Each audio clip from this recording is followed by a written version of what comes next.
Hello students. तो कैसे हैं आप लोग। आज हम जो है अपना पहला वीडियो अपलोड कर रहे हैं और हमारे चैनल का नाम है ऑनलाइन ज्ञान क्रिएटर। तो इस चैनल पर हम कक्षा 9, कक्षा 10th, 11th और 12th के प्रमुख टॉपिक को अपलोड करेंगे और पूरे सिलेबस को मैं कवर कराऊंगा और बिहार बोर्ड का तैयारी जो है वो आप लोग मुफ्त में करेंगे। तो हमारे अगर आप नए हैं तो हमारे जो चैनल है ऑनलाइन ज्ञान क्रिएटर, इसको सब्सक्राइब कर लें, क्योंकि इसके बाद लगातार वीडियोस आएंगे और हम प्लेलिस्ट बना देंगे और उसके माध्यम से आप पढ़ाई करेंगे। लाइव क्लासेस भी आपकी होगी। तो इस चैनल को आप जो है सब्सक्राइब कर लें। हमारे वीडियो को मैक्सिमम लोगों तक शेयर करिएगा, क्योंकि आप लोगों का ही सपोर्ट हमें चाहिए। तो देखिए, आज हम 10th का एक टॉपिक लेते हैं, त्रिकोणमिति। तो त्रिकोणमिति का अर्थ होता है 3 कोणों के मापों का अध्ययन करना। त्रिकोणमिति का अर्थ है किसी भी त्रिभुज के 3 कोणों के मापों का क्या करना, अध्ययन करना। तो सपोज हम मान लेते हैं कि ABC एक समकोण त्रिभुज है। ABC एक कैसा त्रिभुज है, समकोण त्रिभुज है, जिसका कोण B जो है वो समकोण है।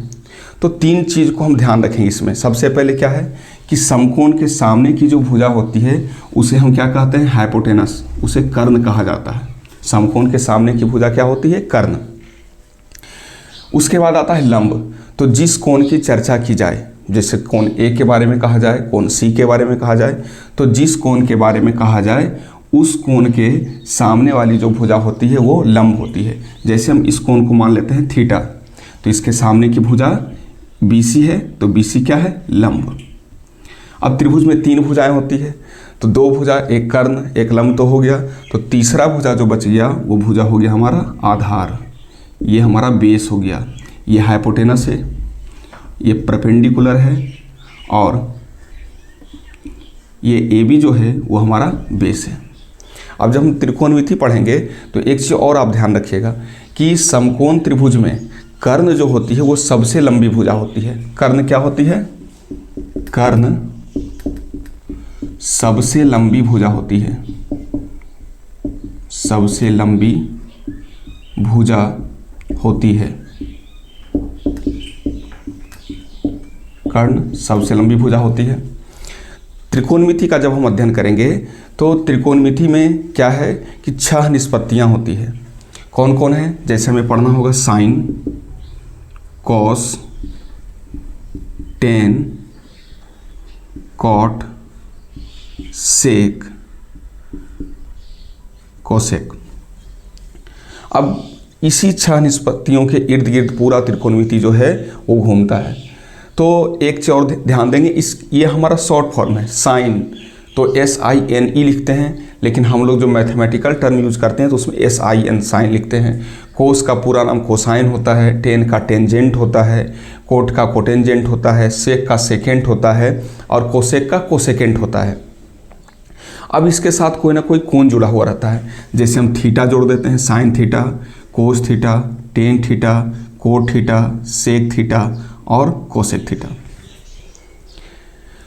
ये हम कुछ परिचय अभी आप लोगों को बता रहे हैं। उसके बाद जब हम इसका क्लास शुरू कर देंगे तब जो है आप लोग रेगुलर जो है इसका नोट्स भी बना लीजिएगा और बहुत ही बेहतरीन तैयारी कीजिएगा, क्योंकि हम पूरा तैयारी आपको कवर करवाएंगे। और सिर्फ मैथ ही नहीं, हर एक सब्जेक्ट का जो है आप संस्कृत का, हिंदी का, इंग्लिश का, हर एक सब्जेक्ट का जो है टॉपिक वो हम देते रहेंगे।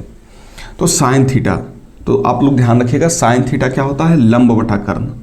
लंब बटा कर्ण। लंब हमारा क्या है, इसको सूचित करते हैं P से और कर्ण को सूचित करते हैं H से। कोस थीटा होता है आधार बटा कर्ण। आधार बटा कर्ण। आधार हमारा क्या है, आधार है B और कर्ण क्या है, H। टेन थीटा होता है लंब बटा आधार। लंब को सूचित करते हैं क्या चीज से, P से, और आधार को B से, बेस हो गया। कोट होता है आधार बटा लंब। तो आधार को सूचित करते हैं क्या चीज से, B से, और लंब को P से। सेक थीटा, सेक थीटा क्या होता है, कर्ण बटा आधार। कर्ण बटा आधार, सेक थीटा होता है कर्ण बटा आधार।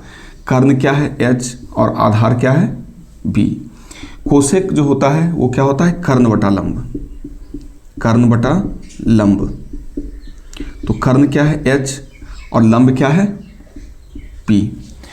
तो ये 6 निष्पत्तियां हैं, उसके सूत्र दिए हुए हैं। साइन थीटा लंब बटा कर्ण, कोस थीटा आधार बटा कर्ण, टेन थीटा लंब बटा आधार, कोट थीटा आधार बटा लंब, सेक थीटा कर्ण बटा आधार, कोसेक थीटा कर्ण बटा लंब।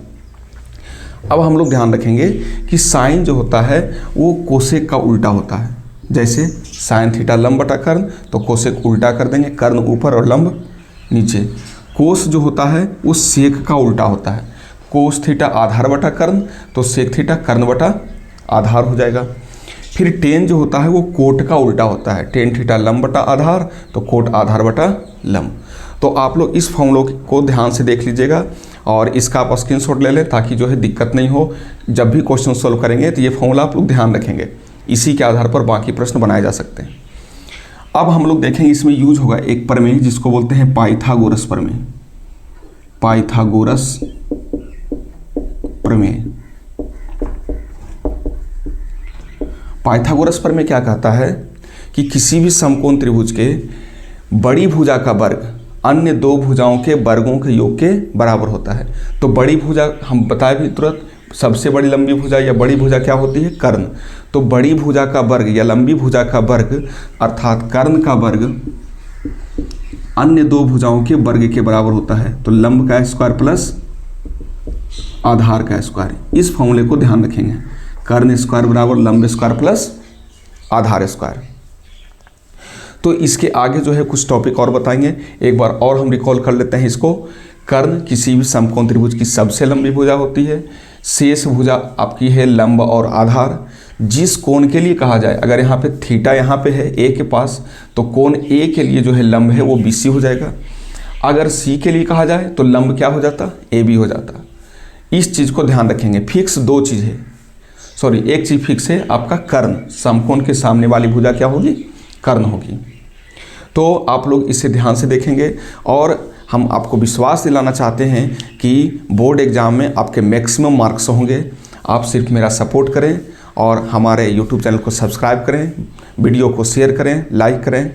बहुत बहुत धन्यवाद। इस वीडियो में इतना ही और लगातार वीडियोस आती रहेंगी और आप लोग अपनी तैयारी को जारी रखें और बोर्ड एग्ज़ाम में मैक्सिमम मार्क्स लाएं। बहुत बहुत धन्यवाद।